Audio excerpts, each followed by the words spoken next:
Hey, good morning. Good morning. Welcome to another live. All right, so I'm kind of like super excited about this month, I can tell you.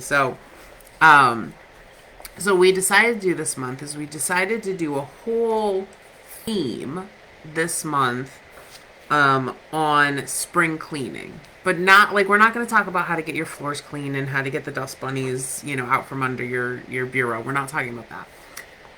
We're going to talk about spring cleaning major areas of your life. So we're going to talk about spring cleaning your social media, spring cleaning your life, spring cleaning your business, spring cleaning your finances. You guys have asked me to kind of go deeper on a whole bunch of these topics. And so that is what we're going to do this month. Okay, so we're kicking off March this week by talking about spring cleaning your social media. And so if you go to smallbusinessmama.com, that is this week's episode of the podcast. You can listen everywhere podcasts are. We're on all the different platforms. I'm really liking, so if you're on Android, I'm really liking the new Stitcher app. I have to say, I like really re-engage with a lot of podcasts that I listen to.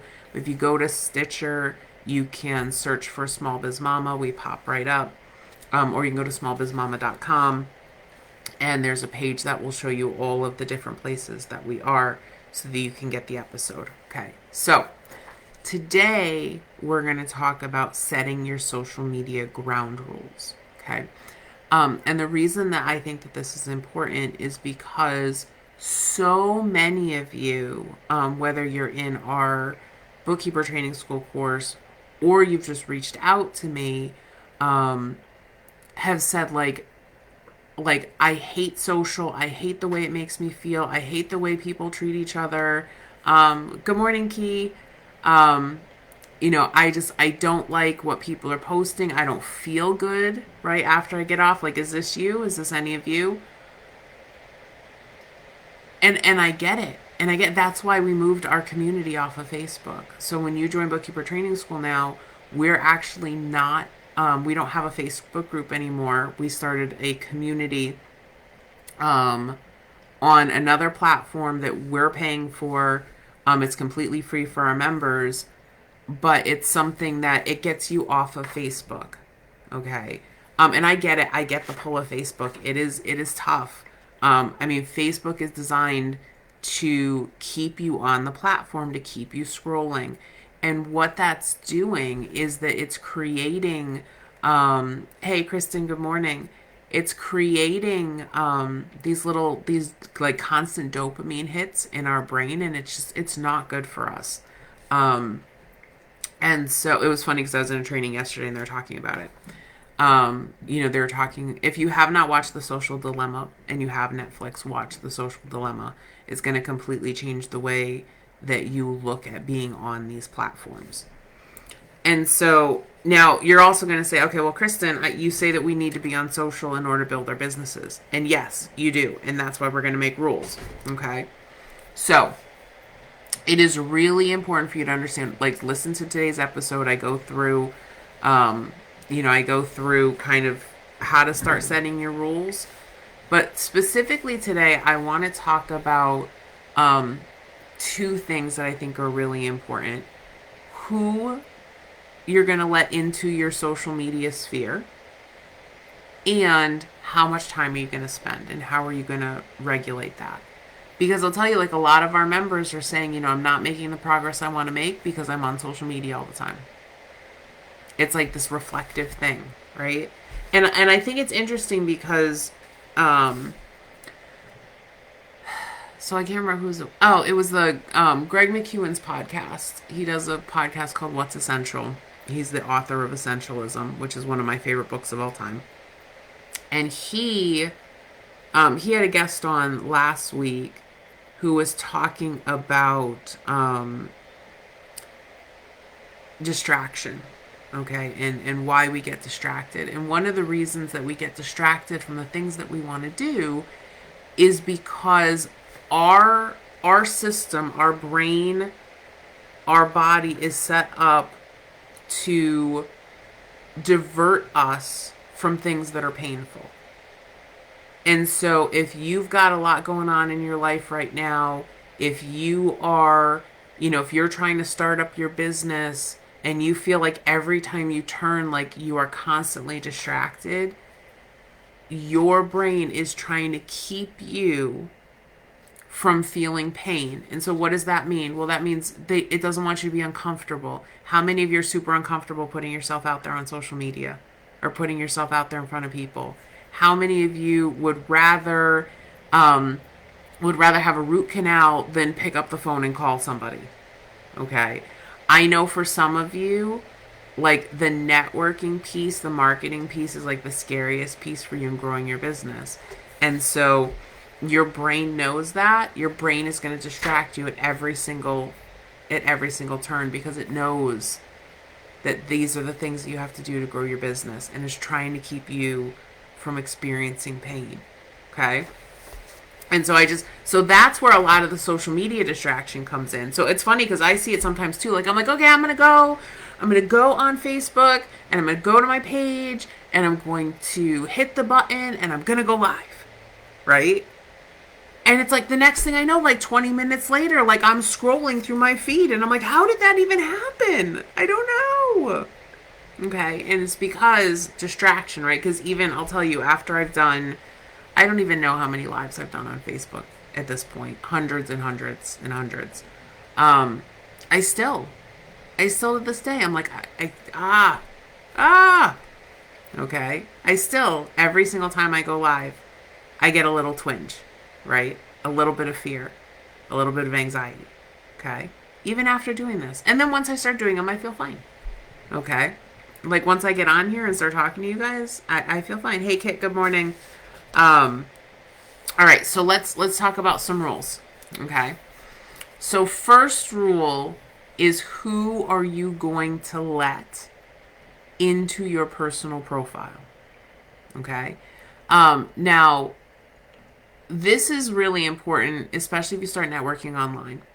Because when you start networking online, what's going to happen? Okay, so let's think about this a little bit. So what happens is you go into a group, right? You start talking to people, you start sharing with people. Maybe the group has a day that you can post what you do. You're going out, you're cheering people on, you're talking about your business, you're doing all the things. What happens? People click on your profile, right? And so, if you're watching this right now, you can go over in the comments. Hey, Carlotta, good morning. If I look at, if I hover over somebody's name in the comments, I see a little bit about them. Okay. And if you're in a group, you can see even more, right? If you hover over somebody's name in their profile, you get this little box that pops up that talks all about them and what they do. And so what happens in a lot of these groups, like, oh, that person sounds really interesting. I'm going to send them a friend request. Or this person might be my ideal client. I'm going to send them a friend request. You've got to decide what your rules are for accepting those friend requests or sending those friend requests. Are you going to do it? Are you going to try to just keep it on LinkedIn? Are you going to reply and say, hey, I'm really sorry. My Facebook is just for my friends and family, but here's my page. Right? And you message the person. You have to decide what you want that to look like. And any of those options is perfectly fine. Okay? If you want to respond to people and say, hey, listen, I my Facebook is for my friends and family. I'm really not accepting friend requests at this time. I really appreciate that you want to connect with me. Can we connect on my page, or can we connect on LinkedIn, and try to see how else you can connect with them. Okay. Okay. So that's an option. Okay. But you have to decide, because otherwise you're going to get frozen. I say, well, do I accept them? Do I not accept them? I don't know. Maybe I'll just let them sit there. And then you're not making any connections at all, right? You're not directing them to your page. You're not directing them to LinkedIn. You're not accepting the friend request if you decide that that's what you want to do. And so you've got to make that decision. Okay. Now I'll tell you what I do. Okay. So Facebook, I've been on Facebook since, I don't know, when did I join? I think 2009, 2010. Um, so I wasn't in like the original, the original group of adopters. I was busy growing my business. Um, but so when I did hop on, um, for me, it was like another networking tool, right? So I joined it after I had started my business. And so for me, this was always just another networking tool. Okay. Just like LinkedIn, just like Twitter. That's how I've always seen social media. And I think that's how a lot of people see social media who have businesses and have been in business for a while. People who come into social media as an individual without a business tend to see Facebook a little bit differently. They're like, wait, this is my private space. I only want, people who I'm friends with to see this. And so it's a different mindset, and neither one of them is wrong. You just have to make sure you understand what your rules are and where you are. Okay, and if you got questions about this, let me know. Okay? So set your rules. If you don't want to friend people and somebody sends you a friend request because you're out networking on Facebook, how are you going to respond? Okay, and you can have like a little pre-written thing, so you can message them even if you don't accept their friend request and say, hey, thank you so much for wanting to connect with me. I really appreciate it. This is how I use Facebook, and so but I'd love to connect with you on another platform. Are you on LinkedIn? Can I like your page? How can we connect? And start a conversation, okay? Most people who send friend requests to people are going to be checking their direct messages, okay? They're going to be checking their DMs on a regular basis because not everybody does connect, okay? So there's that piece, okay? So, and I'd love to know what your rules are for social media. Because I talked about mine. I'd love to know what yours are. Okay, so the next piece is now let's try to wrangle in some of that time. Okay? And so what I would like you to do is I'd like you to try to be super intentional about the time that you are using for social media. Okay, and there's a couple different ways you can do that. One, I think that like the best way is to schedule it in. Okay, literally have a time block in your schedule every day that says this is when I'm going to check in on Facebook. This is when I'm going to check in on Instagram. I would also make sure that you have a time limit. So I'm going to go on Facebook for 30 minutes. And when 30 minutes is up, I'm done. And when you get on, so if you're going to set a timer, I would have a start timer and a stop timer. Okay. You can also use, you can use the timer on your phone and say, all right, I'm going to set a timer. You can set, one thing that's really effective is if you're going to do this on your phone, go set like your microwave timer so that you have to get up. Okay. Because a lot of times the timer pops up on our phone and we're like, oh, okay. Oh yeah, that thing went off. And then you just keep scrolling. Have you ever done that? I've done that. I've totally done that. But if you set a timer that's like not on your phone, I think it helps a little bit. Okay. So that's one strategy, the timer. The other one is if you find yourself going onto Facebook at random times, like all day long, one thing that you can do is you can put another app right next to Facebook. Okay. Or you can bury Facebook in a folder on your phone. So I've kind of done this with mine. Okay. So what I have with mine, I gotta get my fingerprint here. Okay. So what I have with mine is I have like a folder structure set up. Okay. And one thing I did is I put Facebook is not in my tools. It's not in my business stuff. It's actually in entertainment. So I have to click on my entertainment folder And then it's not even on the first screen. It's on the second screen. Okay? Inside that folder. And so you got to dig a little bit to get to Facebook on my phone. And so for me, I like that because like, okay, I've got to click, okay, it's entertainment. Am I in the mode where I'm doing entertainment right now? Like, is that where I am? Or am I supposed to be working on something else? And then it's like, oh, I could be listening to an audiobook right now. Or I could look at the news right now. Like, I've got to go to page 2 to get to Facebook. Okay, so digging, making it a little bit harder to open is often helpful. If that doesn't work with you and you're like, no, I need something stronger. Okay, I need some cold brew. Okay, because this is not working. If you need something stronger than that, delete the app off your phone. Because here's the thing, if you're using Facebook mostly for business,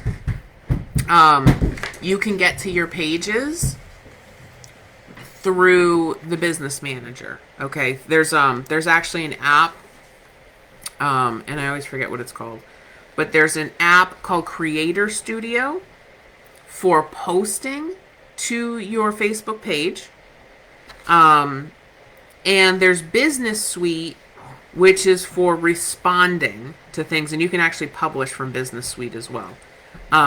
But you can get this app called Business Suite, and it'll let you manage your pages, okay? So you don't really need the Facebook app unless you're going to be doing networking. And you know what? And it's funny because we're so app-driven. You can actually just go to Facebook from your phone's browser. I know it's not as pretty. It's not as easy. Remember, we're trying to create friction. We're not trying to make this easy.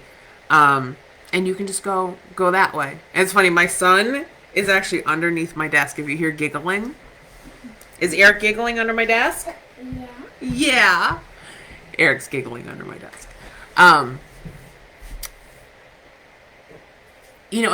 Another thing that I do, I've kind of started now, but if you put, every time I pick up my phone, I try to think, why am I picking up my phone? What am I doing with my phone? Is there something else I should be doing instead? Is there something else I want to do instead? Because a lot of times we're picking up our phone. It's because maybe we're thinking about something that we, is making us anxious, or we think that's painful. We've got that, we're looking at that next task. I do this all the time. Okay, my next task is I have to review a tax return. Oh, look, my phone is in my hand. Let me go see what I can do. And remember, this is all live right now.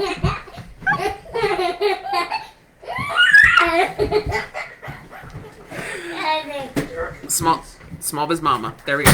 Okay. All right, so hopefully you found this helpful. I am going to go have some fun with my family and start thinking about what we're going to have for lunch. Bye, honey. See you. I'll be right down. So, hopefully that was helpful. Like I said, you know what? One of the things I love about, the experience that we've had with everybody working from home is now everybody understands what it's like to be a small business owner, to be a small biz mama with kids at home, behind the Zoom. Yeah, I love the giggles. That was pretty cool.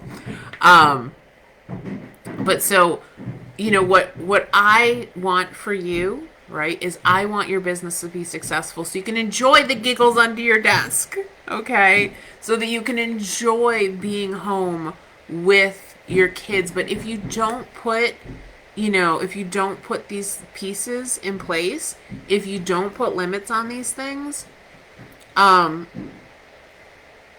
you're not going to enjoy the wonders of being home as a business owner. And that's really what I want for you. I want you to get into your business. I want you to get done what you need to get done. And I want you to get out and enjoy the rest of your life. I want you to create more margin in your business. Okay? So I hope that this was helpful for you. Please go check out today's podcast episode. It drops today, but it's going to be, it's going to be available. anywhere you listen to podcasts. You can go to smallbizmama.com to check it out.